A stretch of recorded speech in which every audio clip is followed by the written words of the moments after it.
तसंच ठेव तसंच ठेव. अगो बघ की हे बघ. वा वा वा बघा. हो भाभी. मावशी मावशी बघ. भाभी.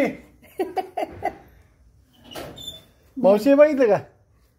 हे बघा आमच्या स्वामींच्या पायातनं पाणी येते. मावशी बघा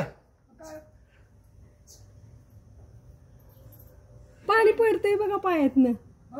हे बघा की. आणि किती पडते बघा. साईबाबाचं आहे ना? नाही स्वामींची. हो भाभी. हे बघा की. अहो भाभी. अहो त्या दिवशी पण येत होतं. मी काय म्हणलं धुतला असेल म्हणून येला, पण मी अजून आत्ताच मूर्ती उचलली. हे बघा की. हे बघा हाय की नाही. हे बघा आत कसं पाणी भरली माहिती मूर्ती है ना मिस्टर. हो हे बघा की. मूर्तीला होलच नाही. मूर्तीला होल नसणारच आहे काय. बरं काय ती धुतली का काय केलं? नाही अजून आताच काढली आहे मी आता उचलली माझ्या हातावर पाणी आलं. शशांक पाटलांना फोन करा.